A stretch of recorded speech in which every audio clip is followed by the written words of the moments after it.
ਸਤਿ ਸ਼੍ਰੀ ਅਕਾਲ ਦੋਸਤੋ, ਸਵਾਗਤ ਹੈ ਤੁਹਾਡਾ ਸਾਡੀ ਅੱਜ ਦੀ ਨਵੀਂ ਕਹਾਣੀ ਦੇ ਵਿੱਚ। ਅੱਧੀ ਰਾਤ ਨੂੰ ਸੌਂਦੇ ਸਮੇਂ ਮੈਂ ਮਹਿਸੂਸ ਕੀਤਾ ਕਿ ਮੇਰੀ ਛੋਟੀ ਭੈਣ ਦੀ ਸਹੇਲੀ ਮੇਰੇ ਨਾਲ ਸ਼ਰਾਰਤਾਂ ਕਰ ਰਹੀ ਹੈ। ਉਸ ਸਮੇਂ ਮੈਂ ਗੂੜੀ ਨੀਂਦ ਵਿੱਚ ਸੀ। ਮੈਂ ਸੋਚਿਆ ਕਿ ਸ਼ਾਇਦ ਮੈਂ ਕੋਈ ਸੁਪਨਾ ਦੇਖ ਰਿਹਾ ਹਾਂ। ਕੁਝ ਸਮੇਂ ਬਾਅਦ ਉਸ ਦੀਆਂ ਹਰਕਤਾਂ ਦੇ ਕਾਰਨ ਮੇਰੀ ਅੱਖ ਖੁੱਲ੍ਹ ਗਈ। ਉਸ ਸਮੇਂ ਮੈਂ ਦੇਖਿਆ ਕਿ ਮੇਰੀ ਛੋਟੀ ਭੈਣ ਦੀ ਸਹੇਲੀ ਭਾਵਨਾ ਮੇਰੇ ਨਾਲ ਕੁਝ ਗਲਤ ਕਰਨ ਦੀ ਕੋਸ਼ਿਸ਼ ਕਰ ਰਹੀ ਹੈ। ਇਹ ਦੇਖ ਕੇ ਮੈਂ ਹੈਰਾਨ ਰਹਿ ਗਿਆ। ਫਿਰ ਮੈਂ ਉਸ ਨੂੰ ਕਿਹਾ ਕਿ ਤੂੰ ਮੇਰੇ ਨਾਲ ਇਹ ਸਭ ਕੀ ਕਰ ਰਹੀ ਹੈ? ਤੈਨੂੰ ਸ਼ਰਮ ਨਹੀਂ ਹੈ ਕਿ ਮੈਂ ਤੇਰਾ ਵੱਡਾ ਭਰਾ ਹਾਂ? ਤੈਨੂੰ ਸ਼ਰਮ ਨਹੀਂ ਹੈ ਕਿ ਮੈਂ ਤੇਰਾ ਵੱਡਾ ਭਰਾ ਹਾਂ? ਇਸ ਤੋਂ ਬਾਅਦ ਮੈਂ ਦੇਖਿਆ ਕਿ ਉਹ ਹੋਰ ਵੀ ਜ਼ਿਆਦਾ ਪਾਗਲਪਨ ਕਰਨ ਲੱਗੀ। ਉਸ ਦੀਆਂ ਇਹ ਹਰਕਤਾਂ ਨੂੰ ਦੇਖ ਕੇ ਮੈਂ ਹੈਰਾਨ ਰਹਿ ਗਿਆ। ਉਸ ਦੀਆਂ ਅੱਖਾਂ ਵਿੱਚ ਮੈਂ ਅਜੀਬ ਤਰ੍ਹਾਂ ਦੀ ਖਵਾਇਸ਼ ਦੇਖੀ। ਮੇਰੇ ਵਾਰ-ਵਾਰ ਮਨਾ ਕਰਨ ਦੇ ਬਾਵਜੂਦ ਵੀ ਉਹ ਮੇਰੀ ਕੋਈ ਗੱਲ ਨਹੀਂ ਸੁਣ ਰਹੀ ਸੀ। ਦੋਸਤੋ, ਜੋ ਮੇਰੀ ਛੋਟੀ ਭੈਣ ਦੀ ਸਹੇਲੀ ਨੇ ਮੇਰੇ ਨਾਲ ਕੀਤਾ, ਉਹ ਸੁਣ ਕੇ ਤੁਹਾਡੇ ਹੋਸ਼ ਉੱਡ ਜਾਣਗੇ। ਮੇਰਾ ਨਾਮ ਰਾਜ ਹੈ ਅਤੇ ਮੇਰੀ ਉਮਰ 26 ਸਾਲ ਹੈ। ਮੈਂ ਆਪਣੀ ਪੜ੍ਹਾਈ ਪੂਰੀ ਕਰਕੇ ਇੱਕ ਪ੍ਰਾਈਵੇਟ ਕੰਪਨੀ ਵਿੱਚ ਨੌਕਰੀ ਕਰਨੀ ਸ਼ੁਰੂ ਕਰ ਦਿੱਤੀ। ਮੇਰਾ ਘਰ ਰਾਜਸਥਾਨ ਵਿੱਚ ਹੈ, ਪਰ ਮੈਂ ਨਵਜੀਵਨ ਨਗਰ ਹੈਦਰਾਬਾਦ ਵਿੱਚ ਰਹਿੰਦਾ ਹਾਂ। ਮੇਰੇ ਪਰਿਵਾਰ ਵਿੱਚ ਮੇਰੇ ਮਾਤਾ-ਪਿਤਾ ਅਤੇ ਮੇਰੀ ਛੋਟੀ ਭੈਣ ਹੈ, ਜਿਹਦੀ ਉਮਰ ਹਜੇ 18 ਸਾਲ ਹੈ ਅਤੇ ਉਹ ਹੁਣ ਇਸ ਸਾਲ 12ਵੀਂ ਦੇ ਪੇਪਰ ਦੇਵੇਗੀ। ਪਾਪਾ ਹਾਰਡਵੇਅਰ ਦੀ ਦੁਕਾਨ ਚਲਾਉਂਦੇ ਹਨ ਅਤੇ ਮੇਰੀ ਮਾਂ ਹਾਊਸ ਵਾਈਫ ਹੈ। ਮੈਨੂੰ ਦੁਸ਼ਹਿਰੇ ਦੀਆਂ ਛੁੱਟੀਆਂ ਸੀ ਅਤੇ ਇਸ ਲਈ ਮੈਂ ਘਰ ਜਾਣ ਦੀ ਤਿਆਰੀ ਕੀਤੀ। ਸਾਰਿਆਂ ਦੇ ਲਈ ਸ਼ਾਪਿੰਗ ਕੀਤੀ, ਖਾਸ ਕਰਕੇ ਆਪਣੀ ਛੋਟੀ ਭੈਣ ਦੇ ਲਈ 2-3 ਲਹਿੰਗੇ ਖਰੀਦੇ, ਮੰਮੀ ਲਈ ਸਾੜੀ ਅਤੇ ਪਾਪਾ ਲਈ ਕੁੜਤਾ ਪਜਾਮਾ ਲੈਤਾ। ਸ਼ਾਪਿੰਗ ਕਰਨ ਤੋਂ ਬਾਅਦ ਮੈਂ ਆਪਣੀ ਪੈਕਿੰਗ ਕੀਤੀ। ਟ੍ਰੇਨ ਦੀ ਟਿਕਟ ਤਾਂ ਪਹਿਲਾਂ ਤੋਂ ਹੀ ਬੁੱਕ ਸੀ, ਇਸ ਲਈ ਮੈਂ ਦੁਸ਼ਹਿਰਾ ਸਟਾਰਟ ਹੋਣ ਤੋਂ 2 ਦਿਨ ਪਹਿਲਾਂ ਘਰ ਜਾਣਾ ਚਾਹੁੰਦਾ ਸੀ। 2 ਸਾਲਾਂ ਬਾਅਦ ਮੈਂ ਘਰ ਜਾ ਰਿਹਾ ਸੀ, ਕਿਉਂਕਿ ਨੌਕਰੀ ਜੁਆਇਨ ਕਰਨ ਤੋਂ ਬਾਅਦ ਘਰ ਜਾਣ ਦਾ ਸਮਾਂ ਨਹੀਂ ਮਿਲਿਆ ਸੀ। ਇਸ ਲਈ ਮੈਂ ਸਾਰਿਆਂ ਲਈ ਕੁਝ ਨਾ ਕੁਝ ਖਰੀਦਿਆ, ਖਾਸ ਕਰ ਆਪਣੀ ਛੋਟੀ ਭੈਣ ਦੇ ਲਈ। ਲਗਭਗ 48 ਘੰਟਿਆਂ ਦੇ ਸਫ਼ਰ ਤੋਂ ਬਾਅਦ ਆਖਰਕਾਰ ਮੈਂ ਘਰ ਪਹੁੰਚ ਗਿਆ। ਬੀਕਾਨੇਰ ਸਿਟੀ ਤੋਂ ਪਿੰਡ ਤੱਕ ਪਹੁੰਚਣ ਵਿੱਚ ਮੈਨੂੰ ਰਾਤ ਹੋ ਗਈ। ਰਾਤ ਦੇ 11 ਵਜੇ ਮੈਂ ਘਰ ਪਹੁੰਚਿਆ ਤਾਂ ਦੇਖਿਆ ਕਿ ਸਾਰੇ ਸੋ ਗਏ ਸੀ। ਤਾਂ ਮੈਂ ਮਾਂ ਨੂੰ ਜਗਾਇਆ ਅਤੇ ਉਹਨਾਂ ਨਾਲ ਗੱਲਬਾਤ ਕਰਕੇ ਸੌਂ ਗਿਆ। ਕਾਫੀ ਸਮਾਂ ਹੋ ਗਿਆ ਸੀ, ਇਸ ਲਈ ਮੈਂ ਆਪਣੀ ਛੋਟੀ ਭੈਣ ਨੂੰ ਨਹੀਂ ਜਗਾਇਆ। ਸਵੇਰੇ ਜਦੋਂ 5 ਵਜੇ ਮੇਰੀ ਛੋਟੀ ਭੈਣ ਮੈਨੂੰ ਜਗਾਉਣ ਲੱਗੀ, ਮੇਰੇ ਕਮਰੇ ਦਾ ਦਰਵਾਜ਼ਾ ਖੁੱਲ੍ਹਾ ਸੀ, ਇਸ ਲਈ ਉਹ ਮੇਰੇ ਕੋਲ ਆ ਕੇ ਮੈਨੂੰ ਜਗਾਉਣ ਲੱਗੀ ਅਤੇ ਮੇਰੇ ਤੋਂ ਗਿਫਟ ਦੇ ਬਾਰੇ ਵਿੱਚ ਪੁੱਛਣ ਲੱਗੀ। ਮੈਂ ਨੀਂਦ ਵਿੱਚ ਕਹਿ ਰਿਹਾ ਸੀ ਕਿ ਹੁਣ ਤੂੰ ਜਾ ਤੇ ਮੈਨੂੰ ਸੌਣ ਦੇ, ਪਰ ਉਸ ਨੂੰ ਹੁਣੇ ਹੀ ਗਿਫਟ ਚਾਹੀਦਾ ਸੀ। ਇਸ ਲਈ ਮੇਰੇ ਉੱਪਰ ਦੀ ਉਸ ਨੇ ਚਾਦਰ ਖਿੱਚ ਦਿੱਤੀ। ਮੇਰੀ ਹਾਲਤ ਖਰਾਬ ਸੀ, ਮੈਨੂੰ ਬਹੁਤ ਸ਼ਰਮਿੰਦਗੀ ਮਹਿਸੂਸ ਹੋ ਰਹੀ ਸੀ ਅਤੇ ਦੂਜੇ ਪਾਸੇ ਉਹ ਮੇਰੀ ਹਾਲਤ ਨੂੰ ਦੇਖ ਕੇ ਹੱਸ ਰਹੀ ਸੀ। ਮੈਂ ਜਲਦੀ ਉੱਠ ਕੇ ਬੈਠ ਗਿਆ ਤੇ ਉਸ ਨੂੰ ਦੇਖਿਆ ਜਿਵੇਂ ਮੈਂ ਉਸ ਨੂੰ ਪਹਿਚਾਣ ਹੀ ਨਹੀਂ ਪਾ ਰਿਹਾ ਹਾਂ। ਇਹ 2 ਸਾਲਾਂ ਵਿੱਚ ਉਹ ਬਹੁਤ ਵੱਡੀ ਹੋ ਗਈ ਸੀ। ਉਹ ਬਿਲਕੁਲ ਅਣਜਾਣ ਲੱਗ ਰਹੀ ਸੀ। ਇੰਨੇ ਦਿਨਾਂ ਬਾਅਦ ਮੈਂ ਮੇਰੀ ਭੈਣ ਨੂੰ ਦੇਖਿਆ ਤਾਂ ਮੈਨੂੰ ਇਸ ਤਰ੍ਹਾਂ ਦਾ ਲੱਗਿਆ ਜਿਵੇਂ ਕੋਈ ਅਣਜਾਣ ਪਰੀ ਮੇਰੇ ਘਰ ਆ ਗਈ ਹੋਵੇ। ਉਸ ਸਮੇਂ ਉਸ ਦੀ ਆਵਾਜ਼ ਦੇ ਕਾਰਨ ਮੇਰਾ ਧਿਆਨ ਟੁੱਟਿਆ। ਮੇਰੀ ਭੈਣ ਕਹਿਣ ਲੱਗੀ ਕਿ ਬਾਈ, ਤੂੰ ਇਸ ਤਰ੍ਹਾਂ ਕੀ ਦੇਖ ਰਿਹਾ ਹੈ? ਮੈਨੂੰ ਜਿਵੇਂ ਤੂੰ ਕਦੇ ਦੇਖਿਆ ਹੀ ਨਾ ਹੋਵੇ। ਮੈਂ ਕਿਹਾ ਕਿ ਹਾਂ, ਹੁਣ ਤਾਂ ਤੂੰ ਬਹੁਤ ਵੱਡੀ ਹੋ ਗਈ ਹੈ, ਮੈਂ ਤੈਨੂੰ ਪਹਿਚਾਣ ਹੀ ਨਹੀਂ ਪਾ ਰਿਹਾ ਹਾਂ। ਤਾਂ ਉਹ ਕਹਿਣ ਲੱਗੀ ਕਿ ਬਾਈ, ਮੈਨੂੰ ਬਾਅਦ ਵਿੱਚ ਤੂੰ ਦਿਲ ਭਰ ਕੇ ਦੇਖ ਲਵੀਂ। ਪਹਿਲਾਂ ਤੁਸੀਂ ਮੇਰੇ ਲਈ ਕੀ ਲੈ ਕੇ ਆਏ ਹੋ ਦੱਸੋ? ਮੈਂ ਉੱਠਿਆ ਤੇ ਅਲਮਾਰੀ 'ਚੋਂ ਉਸ ਲਈ ਕੁਝ ਕੱਪੜੇ ਕੱਢ ਕੇ ਉਸ ਨੂੰ ਦੇ ਦਿੱਤੇ। ਉਹ ਬਹੁਤ ਖੁਸ਼ ਹੋ ਗਈ ਅਤੇ ਇਸ ਖੁਸ਼ੀ ਵਿੱਚ ਹੀ ਉਸ ਨੇ ਮੈਨੂੰ ਗਲ ਨਾਲ ਲਾ ਲਿਆ। ਉਸ ਦੇ ਇਸ ਤਰ੍ਹਾਂ ਗਲ ਨਾਲ ਲਾਉਣ ਦੇ ਕਾਰਨ ਮੇਰੀ ਹਾਲਤ ਖਰਾਬ ਹੋਣ ਲੱਗੀ। ਥੋੜੇ ਸਮੇਂ ਬਾਅਦ ਮੈਂ ਬਾਥਰੂਮ ਵਿੱਚ ਚਲਾ ਗਿਆ ਅਤੇ ਫਰੈਸ਼ ਹੋ ਗਿਆ। ਫਿਰ ਮੈਂ ਨਾਸ਼ਤਾ ਕੀਤਾ। ਨਾਸ਼ਤਾ ਕਰਨ ਤੋਂ ਬਾਅਦ ਕਮਰੇ ਵਿੱਚ ਬੈਠ ਗਿਆ। ਮੈਂ ਗੇਮ ਖੇਡ ਰਿਹਾ ਸੀ। ਉਸ ਸਮੇਂ ਹੀ ਮੇਰੀ ਛੋਟੀ ਭੈਣ ਆਈ ਅਤੇ ਕਹਿਣ ਲੱਗੀ ਕਿ ਬਾਈ, ਮੈਨੂੰ ਦੁਸ਼ਹਿਰੇ ਤੇ ਮੰਗਲ ਘਾਟ ਦਿਖਾਉਣ ਲਈ ਲੈ ਚੱਲੋਗੇ ਨਾ? ਮੈਂ ਕਿਹਾ ਕਿ ਹਾਂ ਠੀਕ ਹੈ, ਚੱਲਾਂਗੇ। ਫਿਰ ਦੁਸ਼ਹਿਰੇ ਦੀ ਸ਼ੁਰੂਆਤ ਅਸੀਂ ਦੋਵੇਂ ਭੈਣ ਭਰਾਵਾਂ ਨੇ ਬਹੁਤ ਮਸਤੀ ਨਾਲ ਕੀਤੀ। ਦੁਸ਼ਹਿਰੇ ਦੇ ਦਿਨ ਸ਼ਾਮ ਨੂੰ ਅਸੀਂ ਘੁੰਮਣ ਨਿਕਲੇ। ਮੇਰੀ ਭੈਣ ਨੇ ਕਿਹਾ ਕਿ ਬਾਈ, ਮੈਂ ਆਪਣੀ ਸਹੇਲੀ ਨੂੰ ਮਿਲਣ ਨਹੀਂ ਗਈ। ਉਸ ਨੇ ਵੀ ਮੰਗਲ ਘਾਟ ਜਾਣਾ ਸੀ। ਚਲੋ ਉਸ ਨੂੰ ਵੀ ਆਪਣੇ ਨਾਲ ਹੀ ਲੈ ਚੱਲਦੇ ਹਾਂ। ਮੈਂ ਉਸ ਨੂੰ ਕਿਹਾ ਕਿ ਮੰਗਲ ਘਾਟ ਤਾਂ ਬਹੁਤ ਦੂਰ ਹੈ, ਇੱਕ ਦਿਨ ਵਿੱਚ ਆਉਣਾ ਬਹੁਤ ਮੁਸ਼ਕਲ ਹੋਵੇਗਾ। ਉਸੇ ਸਮੇਂ ਮੇਰੀ ਭੈਣ ਨੇ ਕਿਹਾ ਕਿ ਮੈਨੂੰ ਕੁਝ ਨਹੀਂ ਪਤਾ, ਮੈਂ ਜਾਣਾ ਹੈ ਤਾਂ ਬਸ ਜਾਣਾ ਹੀ ਹੈ। ਜੇਕਰ ਜ਼ਰੂਰਤ ਪਈ ਤਾਂ ਅਸੀਂ ਹੋਟਲ ਵਿੱਚ ਇੱਕ ਰਾਤ ਰੁਕ ਸਕਦੇ ਹਾਂ। ਇਸ ਵਿੱਚ ਕੀ ਪ੍ਰੋਬਲਮ ਹੈ, ਪਲੀਜ਼ ਮਨਾ ਨਾ ਕਰੋ। ਮੈਂ ਕਿਹਾ ਕਿ ਠੀਕ ਹੈ, ਜੇਕਰ ਤੂੰ ਜਾਣਾ ਹੈ ਤਾਂ ਚੱਲ। ਰਾਸਤੇ ਵਿੱਚ ਜਾਂਦੇ ਸਮੇਂ ਅਸੀਂ ਆਪਣੇ ਨਾਲ ਮੇਰੀ ਭੈਣ ਦੀ ਸਹੇਲੀ ਭਾਵਨਾ ਨੂੰ ਵੀ ਲੈ ਲਿਆ ਅਤੇ ਘਰ ਆ ਗਏ। ਮੇਰੀ ਭੈਣ ਬਹੁਤ ਚਲਾਕ ਸੀ, ਉਸ ਨੇ ਆਉਂਦੇ ਹੀ ਮੰਮੀ ਨੂੰ ਮਨਾ ਲਿਆ ਅਤੇ ਫਿਰ ਮੈਂ, ਮੇਰੀ ਛੋਟੀ ਭੈਣ ਅਤੇ ਉਸ ਦੀ ਸਹੇਲੀ ਭਾਵਨਾ ਮੰਗਲ ਘਾਟ ਲਈ ਨਿਕਲ ਗਏ।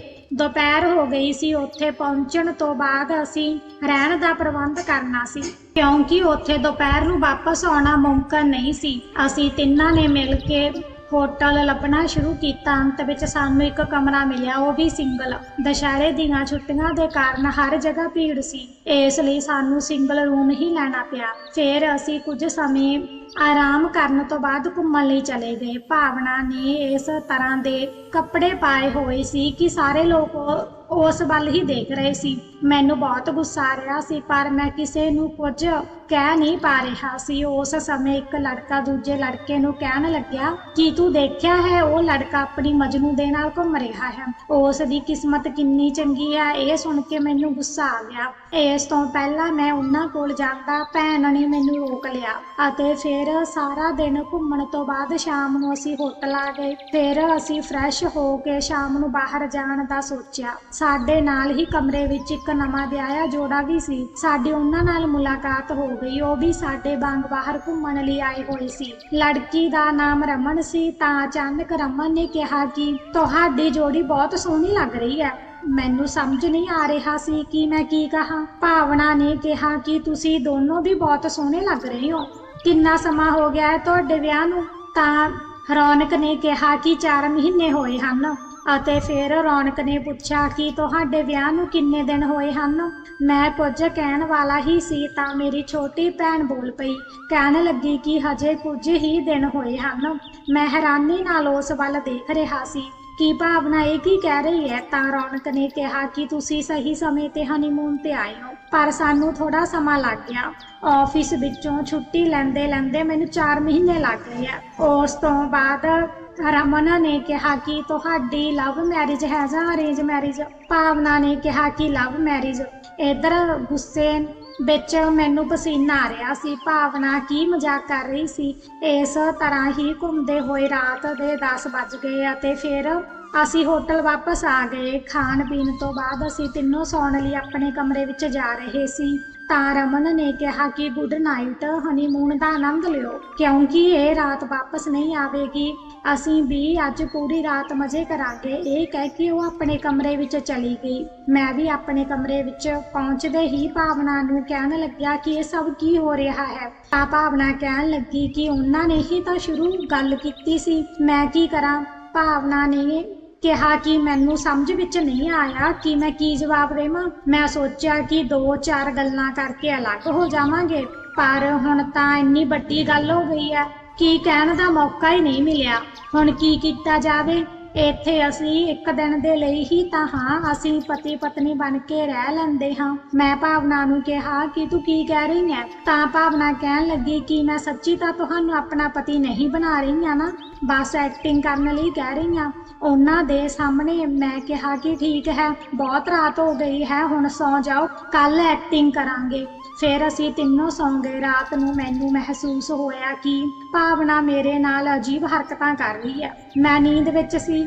ਮੈਂ ਸੋਚਿਆ ਕਿ ਸ਼ਾਇਦ ਮੈਂ ਕੋਈ ਸੁਪਨਾ ਦੇਖ ਰਿਹਾ ਹਾਂ। ਦੂਜੇ ਸਮੇਂ ਭਾਵਨਾ ਉਸ ਦੀਆਂ ਹਰਕਤਾਂ ਦੇ ਕਾਰਨ ਮੇਰੀ ਅੱਖ ਖੁੱਲ ਗਈ। ਮੈਂ ਦੇਖਿਆ ਭਾਵਨਾ ਮੇਰੇ ਨਾਲ ਕੁਝ ਗਲਤ ਕਰਨ ਦੀ ਕੋਸ਼ਿਸ਼ ਕਰ ਰਹੀ ਹੈ। ਮੈਂ ਇਹ ਸਭ ਦੇਖ ਕੇ ਹੈਰਾਨ ਰਹਿ ਗਿਆ ਅਤੇ ਫਿਰ ਮੈਂ ਉਸ ਨੂੰ ਕਿਹਾ ਕਿ ਤੂੰ ਮੇਰੇ ਨਾਲ ਇਹ ਸਭ ਕੀ ਕਰ ਰਹੀ ਹੈ, ਤੈਨੂੰ ਸ਼ਰਮ ਨਹੀਂ ਆਉਂਦੀ? ਪਰ ਫਿਰ ਵੀ ਮੈਂ ਦੇਖ ਰਿਹਾ ਸੀ ਕਿ ਉਹ ਕਿਸੇ ਮਕਸਦ ਨਾਲ ਮੇਰੇ ਨਾਲ ਇਹ ਸਭ ਕਰ ਰਹੀ ਸੀ। ਹੋਟਲ ਵਿੱਚ ਭਾਵਨਾ ਦਾ ਇਹ ਵਰਤਾਵ ਦੇਖ ਕੇ ਮੈਂ ਹੈਰਾਨ ਰਹਿ ਗਿਆ। ਉਹ ਪਾਗਲਪਨ ਦੀਆਂ ਹੱਦਾਂ ਪਾਰ ਕਰ ਰਹੀ ਸੀ। ਮੈਂ ਉਸ ਨੂੰ ਰੋਕਣ ਦੀ ਪੂਰੀ ਕੋਸ਼ਿਸ਼ ਕੀਤੀ, ਪਰ ਉਹ ਮੇਰੀ ਕੋਈ ਵੀ ਗੱਲ ਨੂੰ ਮੰਨਣ ਲਈ ਤਿਆਰ ਨਹੀਂ ਸੀ। ਉਸ ਨੇ ਮੈਨੂੰ ਧੱਕਾ ਦੇ ਕੇ ਬੈੱਡ ਤੇ ਸੁੱਟ ਦਿੱਤਾ। ਉਹ ਇੱਕਦਮ ਪਾਗਲ ਹੋ ਗਈ। ਹੌਲੀ-ਹੌਲੀ ਮੇਰੀ ਸ਼ਰਟ ਦੇ ਬਟਨ ਖੋਲਣ ਲੱਗੀ ਅਤੇ ਫਿਰ ਉਸ ਦੇ ਬੁੱਲ ਮੇਰੇ ਬੁੱਲਾਂ ਤੇ ਆ ਕੇ ਟਿਕ ਗਏ। ਮੈਨੂੰ ਪਤਾ ਹੀ ਨਹੀਂ ਲੱਗਿਆ ਕਿ ਉਹ ਮੇਰੇ ਨਾਲ ਇਸ ਤਰ੍ਹਾਂ ਦਾ ਕੀ ਕਰ ਰਹੀ ਹੈ। ਉਸ ਨੇ 5 ਮਿੰਟਾਂ ਦੇ ਵਿੱਚ ਹੀ ਮੇਰੀ ਨੀਂਦ ਅਤੇ ਥਕਾਨ ਨੂੰ ਗਾਇਬ ਕਰ ਦਿੱਤਾ। ਮੈਨੂੰ ਵੀ ਬਹੁਤ ਮਜ਼ਾ ਆ ਰਿਹਾ ਸੀ। ਉਸ ਦੀਆਂ ਹਰਕਤਾਂ ਨੇ ਮੈਨੂੰ ਪਾਗਲ ਬਣਾ ਦਿੱਤਾ ਸੀ। ਮੈਨੂੰ ਇਸ ਤਰ੍ਹਾਂ ਦਾ ਲੱਗ ਰਿਹਾ ਸੀ ਕਿ ਮੈਂ ਭਾਵਨਾ ਦਾ ਸਾਹਮਣਾ ਕਰ ਹੀ ਨਹੀਂ ਪਾ ਰਿਹਾ ਹਾਂ। ਮੇਰੇ ਮਨ ਵਿੱਚ ਬਸ ਇੱਕ ਹੀ ਇੱਛਾ ਸੀ, ਉਸ ਲੜਕੀ ਨੂੰ ਆਪਣਾ ਬਣਾ ਲੈਣ ਦੀ ਜੋ ਮੇਰੇ ਕੋਲ ਸੀ। ਪਰ ਉਹ ਲੜਕੀ ਮੇਰੀ ਭੈਣ ਦੀ ਸਹੇਲੀ ਸੀ। ਇਹ ਗੱਲ ਮੇਰੇ ਦਿਮਾਗ ਵਿੱਚ ਬਿਲਕੁਲ ਵੀ ਨਹੀਂ ਸੀ। ਇਸ ਤਰ੍ਹਾਂ ਦੇ ਸਮੇਂ ਵਿੱਚ ਇਨਸਾਨ ਨੂੰ ਕੁਝ ਵੀ ਨਹੀਂ ਸਮਝ ਵਿੱਚ ਆਉਂਦਾ। ਮੇਰਾ ਵੀ ਉਹੀ ਹਾਲ ਹੋਇਆ। ਮੈਨੂੰ ਵੀ ਲੱਗ ਰਿਹਾ ਸੀ ਕਿ ਜਿਵੇਂ ਮੇਰੇ ਸਰੀਰ ਵਿੱਚ ਅੱਗ ਲੱਗ ਗਈ ਹੋਵੇ ਅਤੇ ਮੇਰਾ ਸਰੀਰ ਪੂਰਾ ਟੁੱਟ ਰਿਹਾ ਹੋਵੇ ਅਤੇ ਮੈਂ ਵੀ ਉਸ ਦੇ ਨਾਲ ਉਹ ਸਭ ਕਰਨ ਲੱਗਿਆ। ਮੈਨੂੰ ਲੱਗਿਆ ਜਿਵੇਂ ਮੈਂ ਸਵਰਗ ਵਿੱਚ ਚਲਾ ਗਿਆ ਹੋਵਾਂ। ਮੈਂ ਭਾਵਨਾ ਦੇ ਅੱਗੇ ਹਾਰ ਨਹੀਂ ਮੰਨ ਸਕਦਾ ਸੀ। ਪਹਿਲਾਂ ਤਾਂ ਮੈਨੂੰ ਲੱਗਿਆ ਕਿ ਉਹ ਮੇਰੇ ਨਾਲ ਇਹ ਸਭ ਕੁਝ ਨਹੀਂ ਕਰ ਪਾਵੇਗੀ, ਪਰ ਫਿਰ ਜਦੋਂ ਮੈਂ ਉਸ ਨੂੰ ਦੇਖਿਆ ਤਾਂ ਮੈਂ ਹੈਰਾਨ ਰਹਿ ਗਿਆ। ਮੈਨੂੰ ਇਸ ਤਰ੍ਹਾਂ ਦਾ ਲੱਗਿਆ ਜਿਵੇਂ ਮੈਂ ਸੁਪਨਿਆਂ ਦੀ ਦੁਨੀਆ ਵਿੱਚੋਂ ਧਰਤੀ ਤੇ ਆ ਗਿਆ ਹੋਵਾਂ। ਰਾਤ ਕਾਫੀ ਹੋ ਗਈ ਸੀ। ਅਸੀਂ ਫੇਰ ਸੌਂ ਗਏ। ਰਾਤ ਦੇ ਉਸ ਹਾਦਸੇ ਤੋਂ ਬਾਅਦ ਜਦੋਂ ਮੈਂ ਸਵੇਰੇ ਜਾਗਿਆ ਤਾਂ ਮੇਰੇ ਦਿਲ ਵਿੱਚ ਅਜੀਬ ਜਿਹੀ ਘਬਰਾਹਟ ਸੀ। ਮੈਂ ਸੋਚਿਆ ਕਿ ਕੱਲ ਰਾਤ ਜੋ ਹੋਇਆ ਉਹ ਇੱਕ ਸੁਪਨਾ ਸੀ ਜਾਂ ਸੱਚ। ਪਰ ਭਾਵਨਾ ਦਾ ਵਰਤਾਪ ਨਾਰਮਲ ਸੀ। ਭਾਵਨਾ ਕਹਿਣ ਲੱਗੀ ਕਿ ਅੱਜ ਫੇਰ ਸਾਨੂੰ ਐਕਟਿੰਗ ਕਰਨੀ ਪਵੇਗੀ। ਉਹ ਲੋਕ ਸਾਨੂੰ ਨਾਸ਼ਤੇ ਲਈ ਬੁਲਾ ਰਹੇ ਹਨ। ਮੇਰੇ ਮਨ ਵਿੱਚ ਬਹੁਤ ਸਾਰੇ ਸਵਾਲ ਉੱਠੇ ਕਿ ਇਹ ਸਭ ਸਹੀ ਸੀ ਜਾਂ ਗਲਤ। ਫਿਰ ਅੰਦਰੋਂ ਮੈਂ ਆਪਣੇ ਆਪ ਨਾਲ ਲੜ ਵੀ ਰਿਹਾ ਸੀ, ਪਰ ਭਾਵਨਾ ਬਿਲਕੁਲ ਨਾਰਮਲ ਸੀ। ਮੈਂ ਸੋਚ ਰਿਹਾ ਸੀ ਕਿ ਸਾਨੂੰ ਜਲਦੀ ਇਹ ਸਭ ਕੁਝ ਖਤਮ ਕਰਨਾ ਪਵੇਗਾ, ਨਹੀਂ ਤਾਂ ਚੀਜ਼ਾਂ ਬਹੁਤ ਉਲਝ ਜਾਣਗੀਆਂ। ਮੈਂ ਭਾਵਨਾ ਨੂੰ ਕਿਹਾ ਕਿ ਸਾਨੂੰ ਇਹ ਸਭ ਕੁਝ ਬਹੁਤ ਜਲਦੀ ਖਤਮ ਕਰਨਾ ਪਵੇਗਾ। ਮੈਂ ਇਸ ਫਰਜ਼ੀ ਰਿਸ਼ਤੇ ਨੂੰ ਹੋਰ ਨਹੀਂ ਨਿਭਾ ਸਕਦਾ। ਥੋੜੇ ਸਮੇਂ ਤੱਕ ਉਹ ਚੁੱਪ ਰਹੀ ਅਤੇ ਫਿਰ ਕਹਿਣ ਲੱਗੀ ਕਿ ਮੈਂ ਜੋ ਕੀਤਾ ਸੀ ਉਹ ਗਲਤ ਸੀ, ਪਰ ਉਸ ਸਮੇਂ ਮੈਂ ਕੁਝ ਵੀ ਸਮਝ ਨਹੀਂ ਪਾਈ। ਪਰ ਹੁਣ ਸਾਨੂੰ ਇਸ ਨੂੰ ਖਤਮ ਕਰਨਾ ਚਾਹੀਦਾ ਹੈ। ਮੈਂ ਵੀ ਸੁੱਖ ਦਾ ਸਾਹ ਲਿਆ ਅਤੇ ਹਾਮੀ ਭਰੀ। ਉਸ ਰਾਤ ਮੈਂ ਫੈਸਲਾ ਕੀਤਾ ਕਿ ਅਗਲੀ ਸਵੇਰ ਅਸੀਂ ਰੌਣਕ ਅਤੇ ਰਮਨ ਨੂੰ ਸਭ ਸੱਚ ਦੱਸ ਦੇਵਾਂਗੇ, ਭਲੇ ਹੀ ਉਹ ਕੁਝ ਵੀ ਸੋਚਣ। ਮੈਂ ਹੋਰ ਜ਼ਿਆਦਾ ਝੂਠ ਨਹੀਂ ਬੋਲ ਸਕਦਾ। ਅਗਲੇ ਦਿਨ ਨਾਸ਼ਤੇ ਦੇ ਸਮੇਂ ਅਸੀਂ ਸਾਰਿਆਂ ਦੇ ਸਾਹਮਣੇ ਸੱਚਾਈ ਦੱਸੀ। ਉਹ ਲੋਕ ਹੈਰਾਨ ਸਨ, ਪਰ ਹੌਲੀ-ਹੌਲੀ ਗੱਲ ਨੂੰ ਸਮਝ ਗਏ। ਰੌਣਕ ਨੇ ਕਿਹਾ ਕਿ ਯਾਰ, ਸਾਨੂੰ ਤਾਂ ਲੱਗਿਆ ਸੀ ਕਿ ਤੁਸੀਂ ਸੱਚ ਬੋਲ ਰਹੇ ਹੋ। ਤਾਂ ਮੇਰੀ ਭੈਣ ਕਹਿਣ ਲੱਗੀ ਕਿ ਚੰਗਾ ਹੋਇਆ ਤੁਸੀਂ ਸਮਾਂ ਰਹਿੰਦੇ ਸਭ ਸੱਚ ਦੱਸ ਦਿੱਤਾ, ਨਹੀਂ ਤਾਂ ਇਸ ਗੱਲ ਵਿੱਚ ਹੋਰ ਜ਼ਿਆਦਾ ਮਸਲਾ ਬਣ ਸਕਦਾ ਸੀ। ਫਿਰ ਅਸੀਂ ਸਾਰਿਆਂ ਤੋਂ ਮਾਫੀ ਮੰਗੀ ਅਤੇ ਵਾਪਸ ਆਉਂਦੇ ਸਮੇਂ ਮੈਂ ਅਤੇ ਭਾਵਨਾ ਸਮਝ ਗਏ ਕਿ ਉਸ ਘਟਨਾ ਨੇ ਸਾਨੂੰ ਬਹੁਤ ਕੁਝ ਸਿਖਾਇਆ ਸੀ। ਅਸੀਂ ਦੋਨਾਂ ਨੇ ਫੈਸਲਾ ਕੀਤਾ ਕਿ ਅਸੀਂ ਕਦੇ ਵੀ ਇਸ ਤਰ੍ਹਾਂ ਦੀ ਹਰਕਤ ਨਹੀਂ ਕਰਾਂਗੇ। ਜਿਵੇਂ ਹੀ ਅਸੀਂ ਘਰ ਪਹੁੰਚੇ ਤਾਂ ਮੈਂ ਨਵੀਂ ਸ਼ੁਰੂਆਤ ਦੀ ਕੋਸ਼ਿਸ਼ ਕੀਤੀ। ਸਾਨੂੰ ਰਿਸ਼ਤਿਆਂ ਦੀ ਮਰਿਆਦਾ ਦਾ ਅਹਿਸਾਸ ਹੋ ਗਿਆ ਸੀ। ਹੁਣ ਇਹ ਘਟਨਾ ਸਾਨੂੰ ਹਮੇਸ਼ਾ ਯਾਦ ਰਹੇਗੀ। ਤਾਂ ਦੋਸਤੋ, ਇਹ ਕਹਾਣੀ ਮੇਰੀ ਜ਼ਿੰਦਗੀ ਦੀ ਇੱਕ ਸੱਚੀ ਘਟਨਾ ਹੈ। ਸ਼ਾਇਦ ਤੁਸੀਂ ਇਸ ਨੂੰ ਸੱਚ ਨਾ ਮੰਨੋ। ਅੰਤ ਵਿੱਚ ਮੈਂ ਭਾਵਨਾ ਤੋਂ ਮਾਫੀ ਮੰਗ ਕੇ ਆਪਣੀ ਨੌਕਰੀ ਤੇ ਚਲਾ ਗਿਆ। ਹੁਣ ਸਾਨੂੰ ਅਹਿਸਾਸ ਹੋ ਗਿਆ ਸੀ ਕਿ ਚਾਹੇ ਉਹ ਮੇਰੀ ਭੈਣ ਦੀ ਸਹੇਲੀ ਸੀ, ਪਰ ਫਿਰ ਵੀ ਉਹ ਮੈਨੂੰ ਭਰਾ ਕਹਿ ਕੇ ਬੁਲਾਉਂਦੀ ਸੀ। ਮੈਂ ਵੀ ਅਣਜਾਣੇ ਵਿੱਚ ਉਸ ਨਾਲ ਗਲਤ ਕੰਮ ਕਰ ਬੈਠਿਆ ਸੀ। ਮੈਂ ਆਪਣੀ ਗਲਤੀ ਤੇ ਬਹੁਤ ਸ਼ਰਮਿੰਦਗੀ ਮਹਿਸੂਸ ਕੀਤੀ। ਤਾਂ ਦੋਸਤੋ, ਇਹ ਸੀ ਸਾਡੀ ਅੱਜ ਦੀ ਕਹਾਣੀ। ਇਹ ਕਹਾਣੀ ਤੁਹਾਨੂੰ ਕਿਵੇਂ ਲੱਗੀ? ਜੇਕਰ ਕਹਾਣੀ ਚੰਗੀ ਲੱਗੀ ਤਾਂ ਵੀਡੀਓ ਨੂੰ ਲਾਈਕ ਕਰੋ ਅਤੇ ਆਪਣੇ ਦੋਸਤਾਂ ਨਾਲ ਸ਼ੇਅਰ ਕਰੋ। ਜੇਕਰ ਚੈਨਲ ਤੇ ਨਵੇਂ ਹੋ ਤਾਂ ਤੁਹਾਡੇ ਆਪਣੇ ਚੈਨਲ ਅਲਫਾਜ਼ PV ਨੂੰ ਸਬਸਕ੍ਰਾਈਬ ਕਰੋ। ਮਿਲਦੇ ਹਾਂ ਕੱਲ ਦੀ ਨਵੀਂ ਕਹਾਣੀ ਦੇ ਨਾਲ। ਧੰਨਵਾਦ।